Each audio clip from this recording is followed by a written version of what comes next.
guys, Darren here. Thanks for joining the Stock Option Market Weekly Update for the week of February 19th, 2024. Actually, I'm a little late getting this video out. It is February 19th, but the markets are closed for the President's Day. So everybody have a great day today. Enjoy the 3-day weekend. Hopefully you have that off. And we are going to cover where we are in the S&P 500 year to date and what it looks like going forward. We are going to touch on some of the economic data that came out last week and what is coming out this week. We'll touch on the different sectors and their performance to date and going forward. And then we will jump into the trades on the live trading platform. Thanks for joining. I think it's super important that we understand all the different strategies that the rich are using to get richer. Then we can use those same tools and strategies to profit for ourselves in any market safely. Before we get started, if you appreciate the time and effort that it takes to make these videos, if you can do me a favor and hit the like and subscribe buttons down below, I really appreciate it. It helps get the video out to more people, so thank you very much. Also, be sure and download the free options workshop in the link below. It talks about the two main benefits of trading options over buying stocks outright. Disclaimer, I'm not a financial planner. I'm not recommending trades. Please do your own research, and if you're new or learning options, I do recommend you start small. All right, guys, we started the week on the S&P at 5,026 and ended up at 5,006 or 5,005. So down very slightly last week. Year to date, if we look at that chart, we are up 5% year to date. And we were already up quite a bit last year. We started the week the year this year at 47.43, and now we're at 5,005, so above 5,000. The forward PE is still 20, so it's above the 10-year average of 17.7. And if we look at the U.S. economic calendar last week, we had core CPI. Here's the forecast for core CPI was 0.3, came in at 0.4 year over year, 2.9 forecasted, 3.1% year over year. So slightly above, but pretty close to as expected. And then Friday we had core PPI come out 0.1 expected, and then 0.6 is what it came in at. And year over year, 2.6. If we move on to interest rates, the first cut, so if we look at May, we're still expected to stay at 5.25 to 5.5 where we are today. But the expectation now is 51% that the Fed will cut in June. I think there's a good chance of that as well. Although he has been saying he's going to stay higher for longer. We want to make sure that inflation is in check. If we move on to the FactSet Earnings Insight report, we can see earnings growth is 3.2% for Q4, and we've actually had quite a few of the companies already reported for fourth quarter, but we've got some big earnings coming out this week. We've got NVIDIA, which will affect the entire market. Let's move on to, I think, page 15. If we look here, Q1 projections are 3.9% for earnings growth and 3.5% for revenue growth.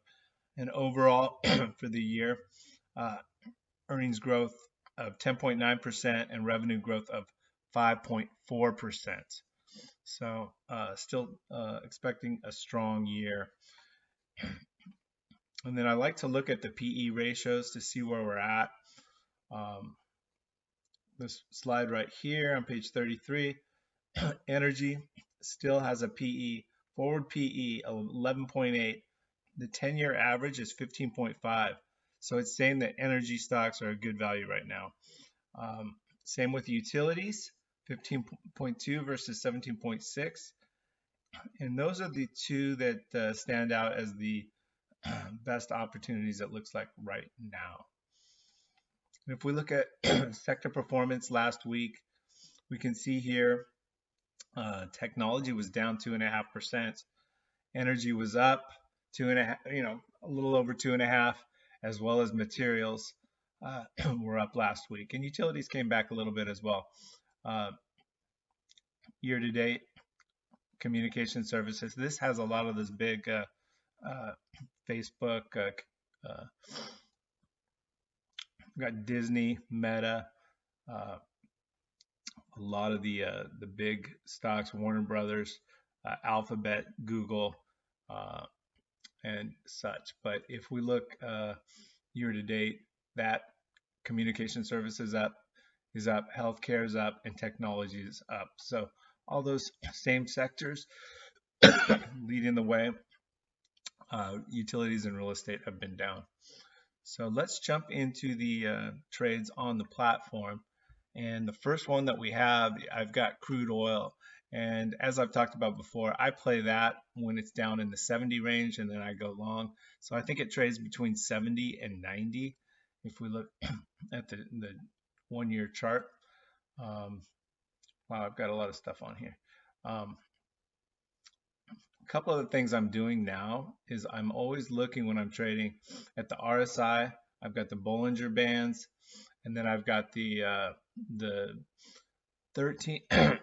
I've got the moving averages as well. So I'm going to be coming out with some SPX 0 DTE options where I go through exactly what I'm doing and how I use these different indicators. But I guess in general, right now you can see that oil is at 78, so it's up a bit, and we've made good money on this trade. We'll look to got $40 left in extrinsic and 25 days. I'll probably close that out this week. If we look at the history, year to date, we made $380 just trading the crude oil. Adobe, we've got actually Adobe dropped quite a bit last week. I've got to find out what's going on there. If anybody knows, let me know in the comments below. I really appreciate it. I've got to do some research. I'm long Adobe. Yeah, I think it's a great company, all the way up to like 600, 680. But with some of the tech companies, I don't know if any of the other software companies were hit like this, but I think it's a great buy. So I may look to put on more, but I threw on a call vertical spread. We're at 25 days to expiration, so I'll probably wait for it to come back. I need a big move up, but at some point I'll close all these out and roll into the next month, and I'll just stay long. So sell put spreads in Adobe. But let's see. Next one is AMD. It's done really well for us. AMD is at 173 and 53 IVR. We've got 3 put spreads on above 165. We collect quite a bit of, see, we're in the green profit zone here. If we look at how we've done in AMD over the last 30 days, wow, we've made $570, and let's see, last 6 months, 832, but done really well in the last 30 days with the move up in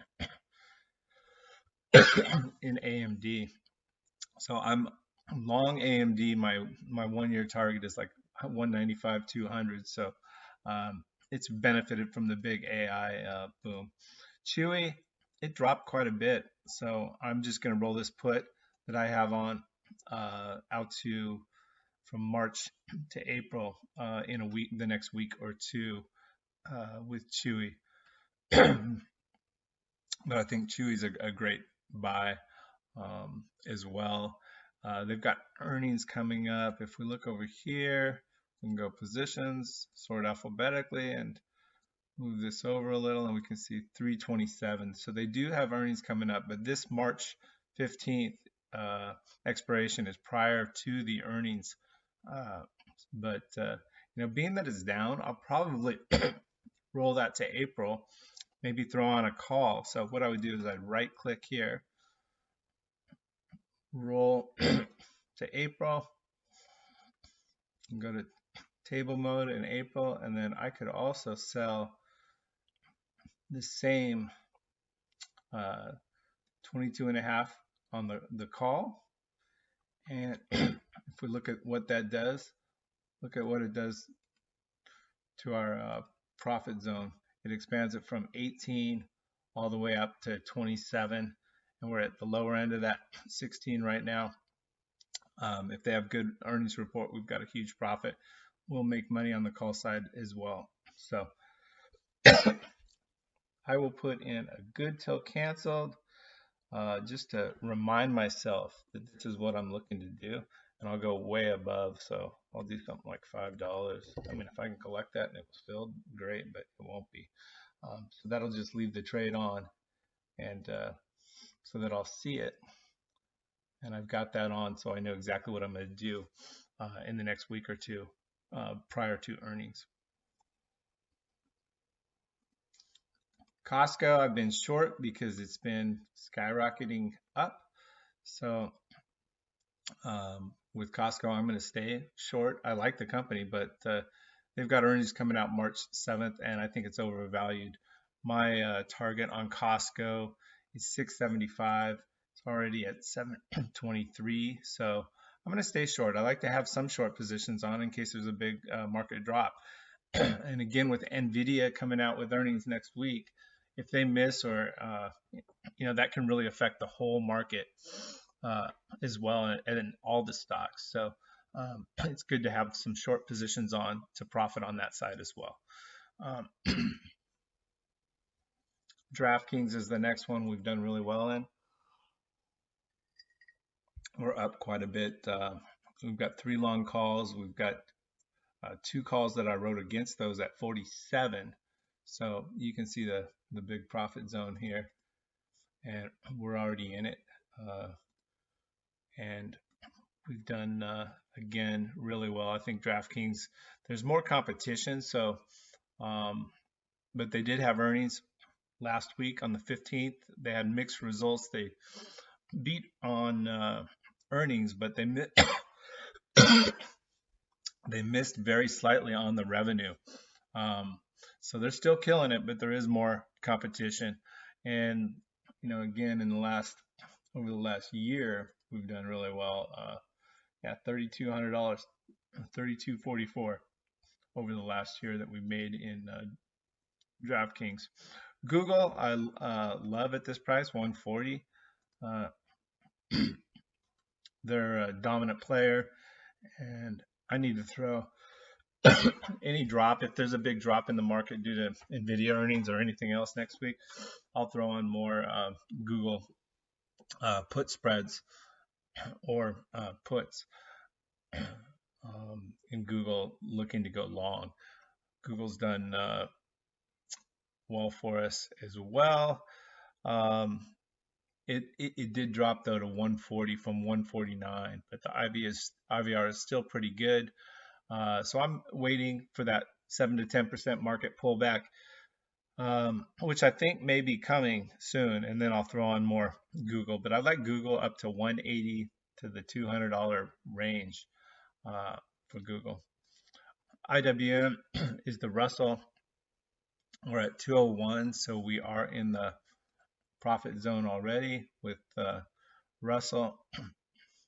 We've got 2 credit spreads on. We've got $146 in extrinsic left to collect. We've already collected 112. We'll stay long, and I'll keep that on. I think the small cap value stocks are going to continue to do well going forward. And you saw on the FactSet earnings report the numbers and expectations for this year. So even if we have a 7 to 10% pullback, I mean, I'm going to be long throwing more IWM.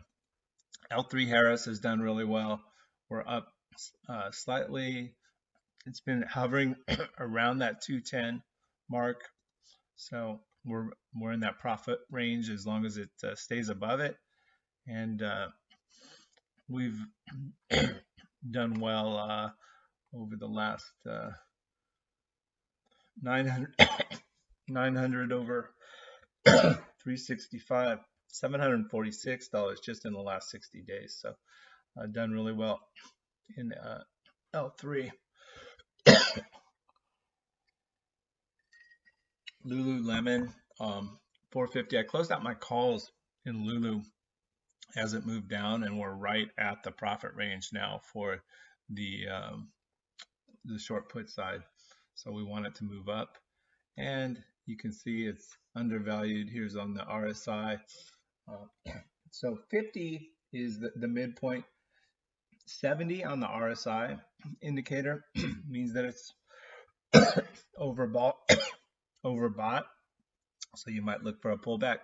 If you're down in the 30 range, where we are now with Lulu, then we can look for it to move up. We're also at the bottom of the Bollinger Bands here in the blue. And the green is the 13-day moving average. It has moved below the 50-day, which is in the yellow.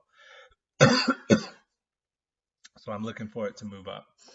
But I like Lulu as a whole, and it's a good buy right now. So I'm just going to stay long Lulu since it's the lower end, and roll this out to April in the next couple of weeks.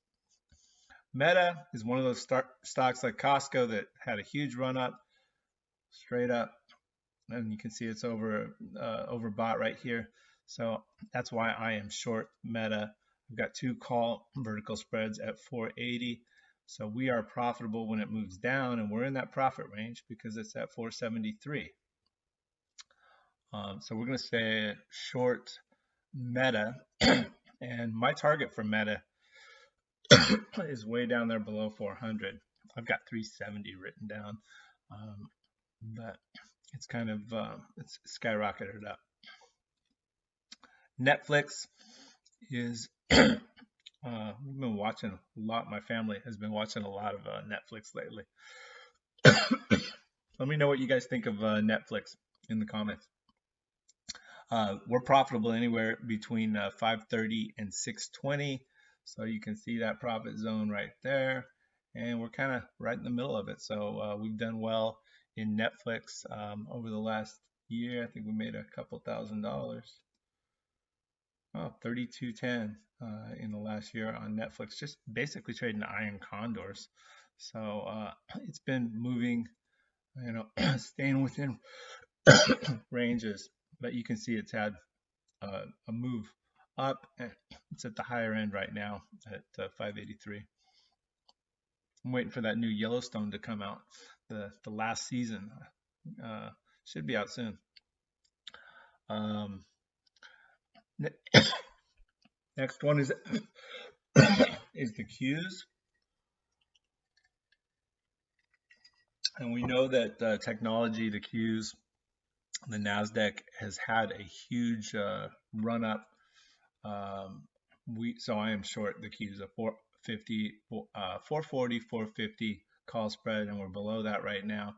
So again, with that 7 to 10% pullback that I'm expecting or hoping for, that's just my thoughts, because we've had such a huge run up lately, and there's bound to be some bad news coming out at some point. I'm not hoping for it, but if it does, I want to have some positions on to profit on the downside as well. While my long stocks are getting hit, then we'll make money on the downside, and then we can sell those off and then get long again. SoFi is, I've done videos on this at $8 range. I think it's a steal.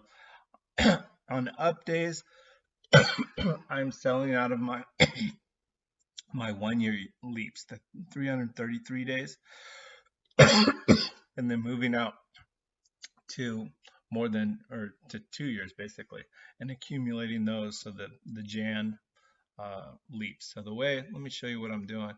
If we go to the table mode, these are the two way out here, 333 days to expiration and 697.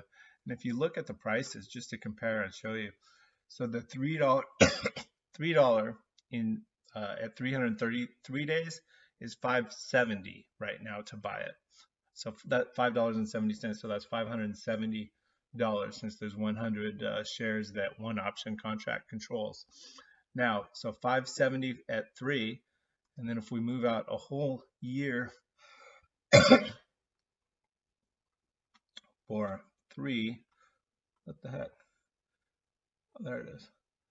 So at $3, it's 610. So 610 minus 570 is 40 cents, which is $40. So to get a whole another year, it costs $40.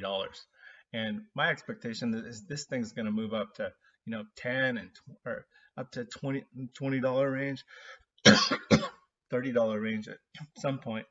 What's 40 bucks? So that's kind of the strategy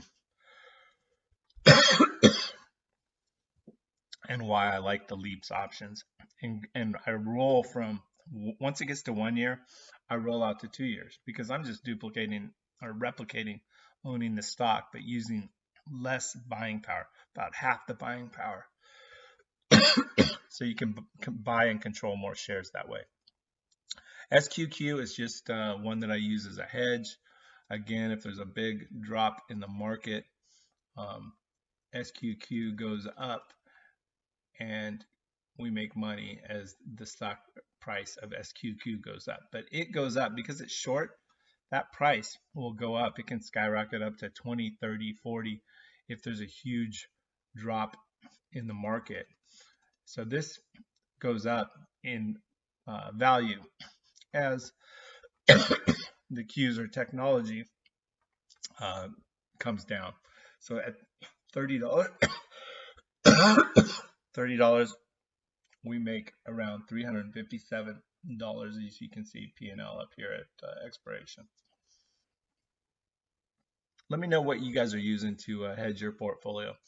TLT is another one. TLT and TMF are also hedges.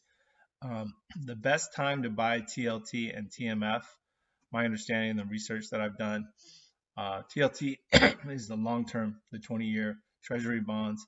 TMF is same long-term bonds. I've got deep in the money calls, looking for it to move up. And typically 90 days before the Fed starts cutting interest rates, and if we're looking at June, like we talked about on the Fed Watch tool, then now's about the time, or even March. Maybe I'm a little early, but I'd rather be early than late. And then look for those to move up as the Fed starts cutting rates. And if we look at on both of these, they're at the lower end of RSI, they're down. So it is a good time to buy and get long TLT and TMF, in my opinion. Let me know what you guys are doing in that. Verizon, anytime it ticks down, I'll buy more Verizon. We're up $733. It's done well. There's a huge 6% dividend in Verizon. So it's nice to have some dividend stocks on as well. Wells Fargo, just a poor man's covered call. It's done okay for us. I like to have, it's one of my favorite banks, and they've got a new CEO that is expected to do well. And I think it's undervalued. So I like to keep that on and watch. I think the second half of the year, the bank stocks should do better. And then the last one that we've got is ExxonMobil. It typically trades between $100 and $120, lower end of the range, and we are profitable as long as it stays above 100. I've got 3 put spreads on right now, and my extrinsic, I've got $227 left to collect in the next 25 days on ExxonMobil.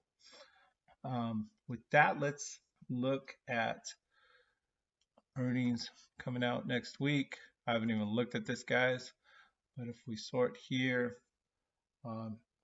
tomorrow's the 20th.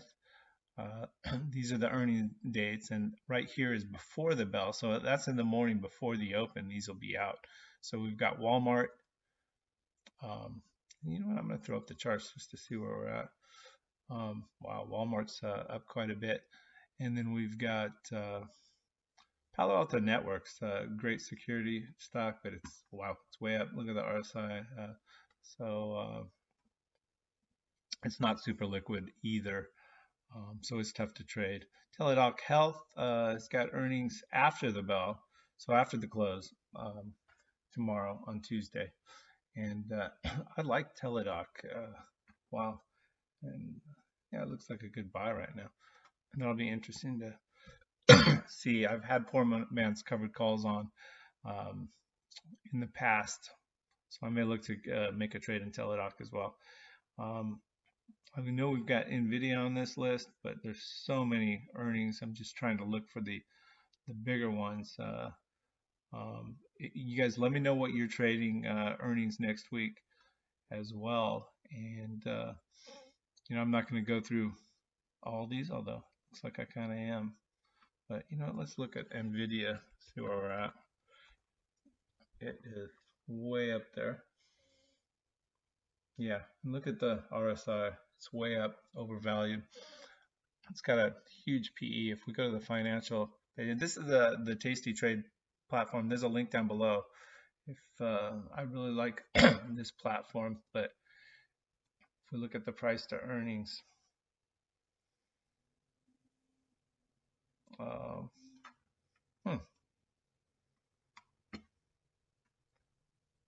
they don't have it listed. It doesn't look like. Okay, but Nvidia is way up there, and earnings. If we look here, we can click and open earnings and 221. So that's Wednesday after the bell, after the close. All right, guys, I put a link down below for the free options workshop. Be sure and grab that. Remember to hit like and subscribe. Leave a comment. Let me know what you're trading. Any questions that you have, I answer every one. Thanks for watching. I'll see you in the next video.